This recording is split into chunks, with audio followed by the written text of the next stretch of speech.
Welcome to this explainer. Today, we're looking at a human behavior so deeply hardwired into our story, it literally predates civilization itself. We're going to dive into how smoking isn't just some modern habit or an invention of European trade routes. Nope, it is a wildly ancient, deeply biological human behavior. Okay, picture this. It's 50,000 BC. You've got no Netflix, no smartphones, absolutely no inbox dread. It's just you, a freezing campfire, and thick, choking smoke blowing directly into your face. Well, somewhere, at some point, one of our thick-outlined, messy-haired ancestors squinted through those giant expressive eyes, looked at that smoke, and thought, wait a second, what if I did that on purpose? This is the story of the very first time a human being intentionally inhaled something burning. But to really get this, we gotta start with fire. 1 million years ago. That is the oldest confirmed evidence of controlled fire use, found deep in Wonderwork Cave in South Africa. And get this, it wasn't even Homo sapiens tending those flames. It was Homo erectus. They cooked, they huddled together in the pitch black, and they breathed in smoke every single day. For hundreds of thousands of years, every single one of our pre-human ancestors inhaled smoke. It was basically the original, completely unavoidable air quality situation. But here's where the story takes a super fascinating turn. What if that smoke wasn't just wood?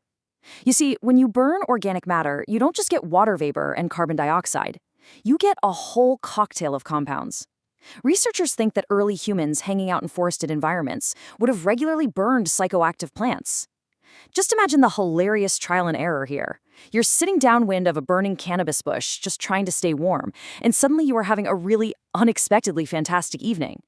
Our ancestors were absolutely accidentally getting high around the campfire. Now, what's truly mind-blowing is that the human brain wasn't confused by this prehistoric accident. Actually, it was biologically waiting for it. Our brains feature this built-in network called the endocannabinoid system, which regulates everything from mood to memory. So when a human first inhaled that psychoactive smoke, the brain essentially said, "Oh hey, I've been waiting for you." That first accidental hit, repeated enough times over millennia, well, that might just be the deeply biological origin of smoking.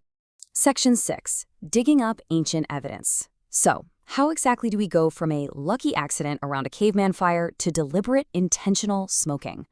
Let's move from those accidental campfire highs and look at the actual rigorous archaeological hunt for hard evidence.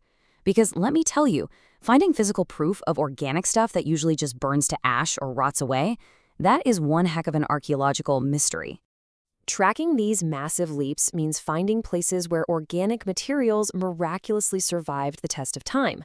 For instance, in 2019, archaeologists found a 12,000-year-old hearth out in Utah's Great Salt Lake Desert, and inside, wild tobacco seeds deliberately placed in the fire. Fast forward to 3,500 years ago, and we're finding chemical residues inside ancient American pipes. And then, 2,500 years ago in the Pamir Mountains of Central Asia, researchers discovered wooden braziers with superheated stones and high THC cannabis residue sitting right inside a ritual burial site. Which brings us to this utterly fantastic piece of historical reporting. Back in the 5th century BC, the ancient Greek historian Herodotus described the Scythians, a nomadic group from the Eurasian steppe. He wrote that they would heat stones inside small, enclosed tents, throw hemp seeds on top, and inhale the vapor, literally howling with pleasure. Now, for centuries, historians thought the guy was just making it up. But then archaeologists excavated Scythian tombs and found exact matches: bronze braziers, heated stones, and yep, hemp residue. The man was literally just reporting the facts. Section 9. Medicine, Rituals, and Bonding. Let's dive right into how ancient cultures turned this raw discovery into vital tools for healing and connection. Because for almost all of human history, smoking definitely wasn't some casual habit to kill time on your lunch break. It was deeply, deeply purposeful.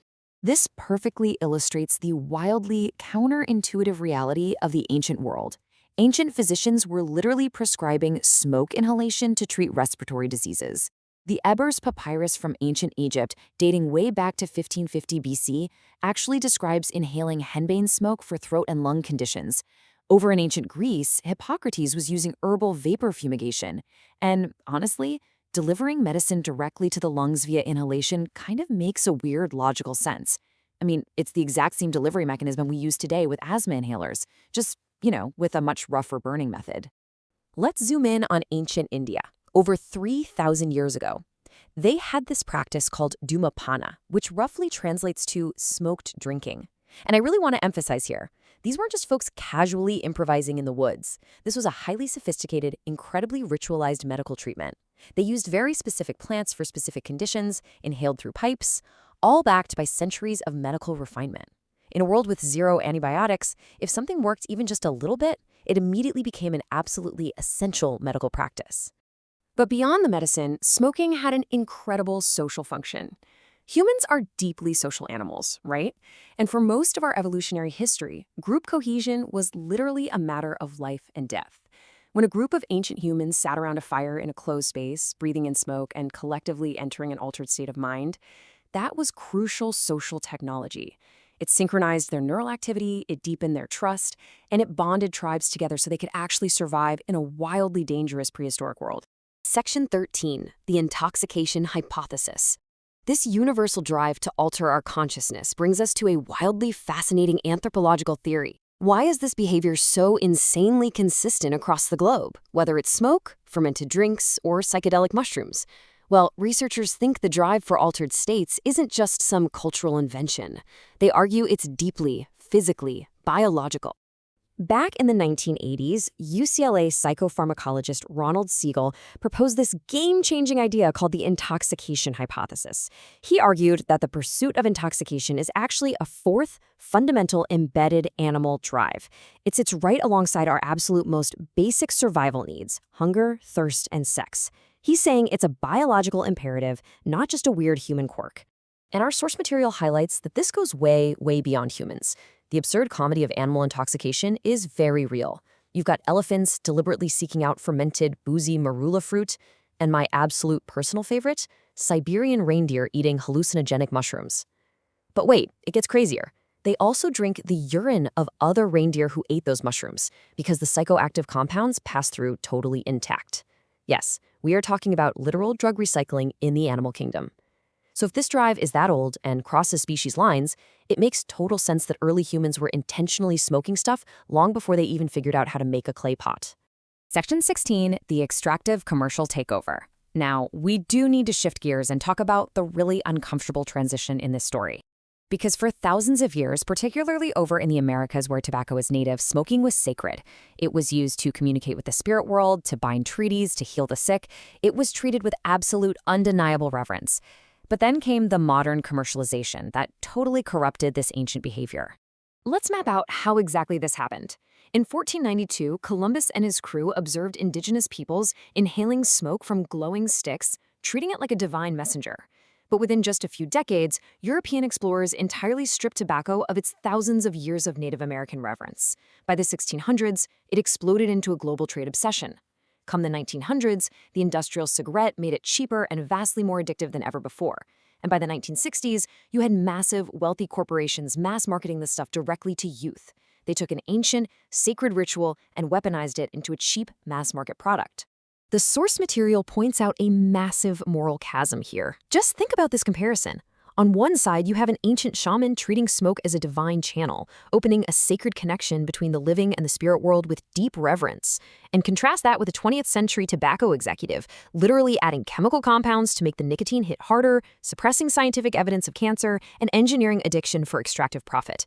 They were both working with the exact same plant, but honestly, they share absolutely nothing else in common. Section 19, an ancient human thread. As we bring this explainer to a close, let's zoom back out from the ugly modern industry and just look at the sheer, mind-boggling scale of our history.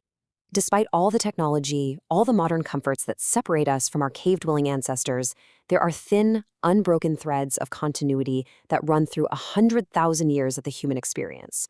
And those threads? Fire, smoke, and breath.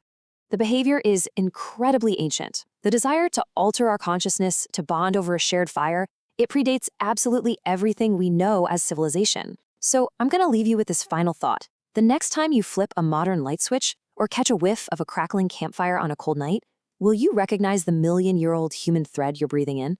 Because in that moment, you're doing what humans have always done. Thanks so much for joining me on this explainer, and remember to always keep questioning the world around you.